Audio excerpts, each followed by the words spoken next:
Jadi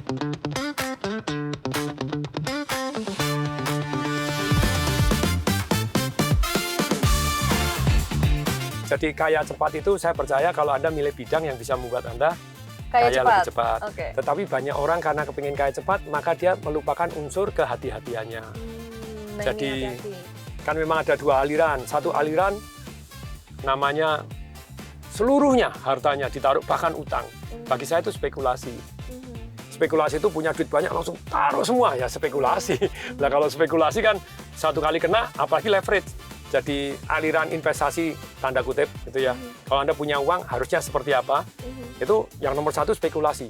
Spekulasi ada 3 macam. Satu taruh duitnya 100% di saham, 100% di Bitcoin, 100% itu masih oke kalau duitnya dia sendiri. Iya. Yang spekulasi level 2, tapi itu bagi saya sudah spekulasi. 100% di saham Astra.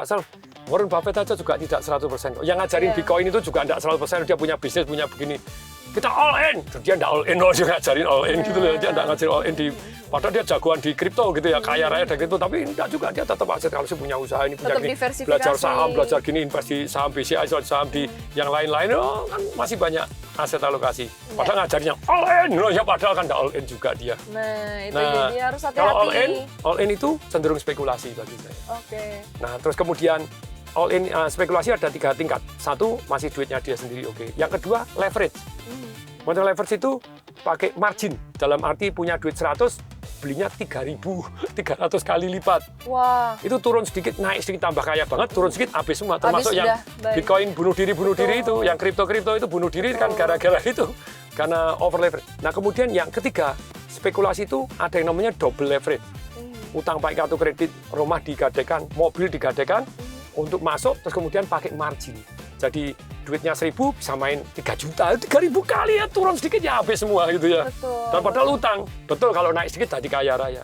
Tapi itu ya besar banget ininya konsekuensinya begitu Nah, ya. Itu yang terus- yang melupakan kehati-hatian. Yang ya, Pak, kedua, ya. trading. Orang Oke. menganggap bahwa dia investing, padahal enggak. Itu trading. Trading is not really nice for me gitu ya. Kecuali Anda saham. Kalau Anda saham trading, itu namanya one to many. Maksudnya dari customer ke customer. Tapi kalau Anda satu yang namanya forex, emas dan perak yang digital, di mana yang beli tidak wajib, yang jual tidak wajib punya emas, kecuali pegadaian ya. Kalau pegadaian itu by law setahu saya, Iya. Anda beli emas di pegadaian setiap setiap hari harus punya cadangan emas 200 kilo. Iya, betul. Jadi kalau turun 50 kilo dibeli orang, besok paginya harus beli 50 Harus kilo ada lagi. Iya. Jadi dia betul-betul ada fisiknya. Tapi kalau tidak ada fisiknya, apalagi forex, itu kan ke bandar. Betul. Maunya bandar itu, kalau Anda menang, bandarnya kalah. Kalau Anda kalah, bandarnya menang. Kira-kira bandar mau kalah terus? Nggak mau. Nah, bandar boleh menentukan harga. Dan kalau saham itu kan harga market. Tapi kalau itu kan pakai MT4, pakai MT5, enggak. Tapi Itu tetap ya, cuma Pak, aplikasi. ya? Aplikasi. Dan dia boleh menentukan harga. Dan dia bisa cornering beberapa pagi pakai robot, pakai tidak cenderung. Robot itu tidak semua jelek. Kalau bisa dipakai di banyak platform. Tapi kalau hanya di satu broker atau 2 broker saja, banyak scam-nya. Cenderung nggak fair ya Pak ya? Bukan jadinya. nggak fair, scam. Scam. Udah bukan nggak fair lagi, scam ini ya Pak ya?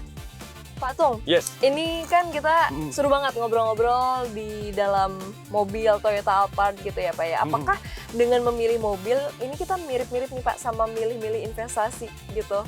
Beda total ya. Beda total, oke.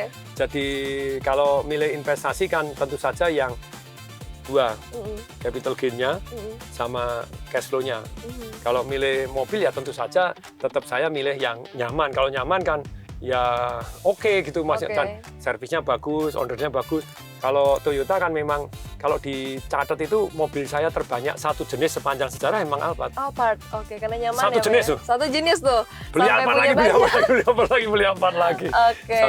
Satunya memang Alphard. Terus kemudian sangat-sangat tangguh. Ya saya pernah beli mobil Jerman, begitu harganya jauh lebih mahal. Ngek. Baik, artinya itu tadi koleksi patung kan banyak tuh mobil-mobilnya pemirsa. Tadi kan udah lihat ya, tadi kita udah gerebek garasinya. Tapi yang sehari-hari dipakai tetap Toyota ya Pak ya? Untuk sehari-hari memang Toyota. Kalau saya keluarga pasti yang Alphard ini. Pasti yang Alphard Dan kalau ini. berdua ya Toyota yang kelas lebih tinggi, Lexus itu tadi yang dua pintu. Oke, Nah, terus baik. kemudian kalau hujan ya Fortuner gitu ya, tangguh gitu. Mobil listrik patung ya, iyalah juga tetap ada karena kadang itu yang namanya kalau dulu itu kan ada ganjil genap gitu lah. Yeah. Sekarang kalau pas mobilnya enggak, makanya dulu kan Alphard sampai banyak itu kan mobilnya ganjil genap supaya pada waktu ganjil genap ya pakai genap. Oke, Pak Tung tadi kan sempat mention nih, kalau kita mau investasi kita harus belajar gitu ya. Nah ini kan Pak Tung ini suka memberikan informasi atau wawasan gitu ya kepada dan juga kelas seminar gitu ya kepada orang-orang.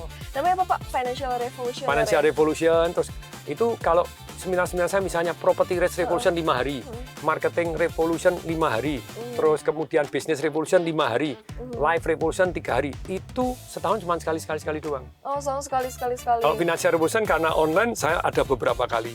Jadi ya setahun 3-4 kali untuk yang namanya Financial Revolution online. Karena saya setengah retire gitu ya. Makanya mancing dulu gitu ya. Mancing lah, pingpong lah gitu ya. Nulis buku lagi sekarang Pak, ya. kalau yang Financial Revolution itu apa sih Pak yang di dalam materinya? Nah, kalau materinya gini. Jadi kecerdasan keuangan kan. Kecerdasan keuangan dalam waktu 7 menit itu seperti apa. Terus kemudian income itu ada berapa.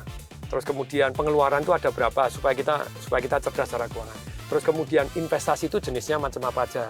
Resikonya apa? Saya bahas reksadana. Iya atau tidak? Saya banyak enggaknya. Karena apa? Ini forex enggak juga. Kenapa? Terus kemudian Bitcoin masih oke. Tapi banyak enggak juga. Karena sekarang dengan kuantum komputer itu rotok deg-degan kan gitu ya. Terus kemudian tapi tetap masih karena bisa jadi alat pembayaran di luar negeri. Asal Anda punya key-nya, punya password-nya aja. Selama ada internet, ada gini masih oke. Terus emas masih beli nggak? Masih. Perak masih beli nggak? Masih. Tapi dalam hal ini kalau saya cerita itu, kapan Pak Tung peraknya jual? 50, ini 51 jual. Nah, orang lain, Pak 51 boleh masuk nggak? Tetap boleh. Loh, terus Pak Tung kalau jual terus bagaimana? Ya saya biasanya kalau saya itu kan nggak trading. Jadi saya biasanya alihkan ke tempat yang aman dan menguntungkan dan alokasi. Jadi saya share, terus kalau saham itu yang bahas adalah Buffett Online School. Mary Buffett, menantunya Warren Buffett ya, yang nulis buku 9 buku tentang Warren Buffett, Buffettology. Jadi kita bahas tentang kripto, kita bahas tentang saham, terus kemudian bahas tentang mindset-nya dulu. Jadi contohnya begini. Terus kemudian selain mindset, kalau mindset-nya tidak benar, kita ya susah. Ya, jadi revolusi itu dimulai dari dalam diri ya Pak Tung ya? Saya mulai tahu, dan setelah mindset harus punya alasan sangat kuat. Jadi dulu seminar saya tidak pakai why. Nah, sekarang kalau seminar saya kan sampai gerai, sampai gini, why-nya big enough, makanya dia berubah. Take action.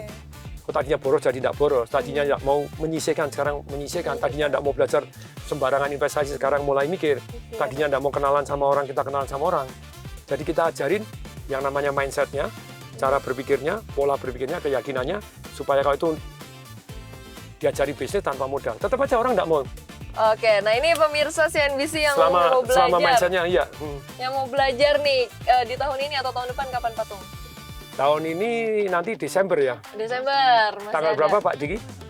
5 sampai 7 5 Desember. sampai 7 Desember 2025. Tahun depan Februari mungkin Pak Diki ya. Karena Oke. Januari saya berlibur.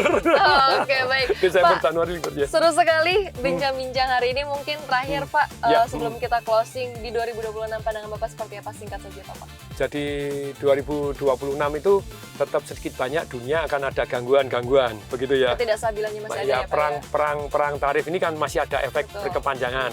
Terus tapi dengan bunga dimurahin, dengan istilahnya digelontor oleh Pak Purbaya gitu ya. Iya. Terus kemudian pajak dimurahin juga Pak Purbaya. Yakin Pak Purbaya, yakin bagus lah, saya happy juga kan gitu ya. Terus cuma kalau di Indonesia juga ada tantangan. Tantangannya banyak hal yang dimasukkan ke Undang-Undang Dasar bahwa ini menyangkut kehidupan orang banyak. Wah itu repot juga. Makanya bensin dimonopoli. Aduh, kalau bagus nggak apa-apa. Saya dulu pernah jadi konsultan di Pertamina gitu ya, ngasih program Pasipas tapi tidak dijalankan, cuma Pasipasnya yang dikasih tampilan, tapi total programnya tidak dijalankan, sedih juga gitu ya. Kemarin saya kirim ke Pak Erick Thohir, pada waktu beliau masih Menteri BUMN, saya kirim ke Pak Rosan, ini loh sebetulnya pemikiran untuk supaya bensin aman begini. Di monopoli Indonesia boleh nggak? I'm okay. Tapi please dong, jual yang bagus. Iya. Oke, baik. Sungguh-sungguh bagus terjamin. Nah jadi kalau pandangan saya tahun 2026, jadi apapun terjadi tetap ada peluang. Tetap ada peluang. Nah, salah satu bagi saya peluang itu hari ini adalah properti yang dijual murah tadi. Karena properti itu adalah hard asset, terus kemudian kita bisa sewakan.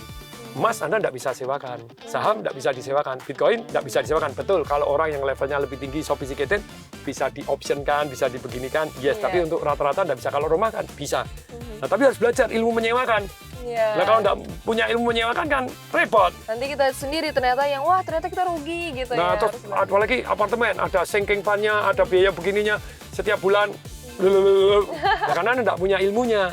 Oke. Jadi sebetulnya begini, sekali lagi ya, timpang pendapatan atau timpang apapun, keharmonisan, timpang berat badan, timpang berat ideal, timpang apapun dalam kehidupan ini cuma timpang dua hal. Timpang pengetahuan sama timpang keberanian.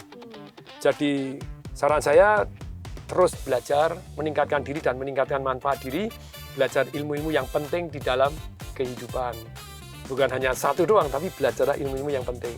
Spiritual, meningkatkan intelektual kita, emosional, bahagia, physical health, secara kesehatan, finansial, kemudian relationship, kemudian sosial. Jadi 7 ini benar-benar ya harus kita tingkatkan diri dan tingkatkan manfaat diri.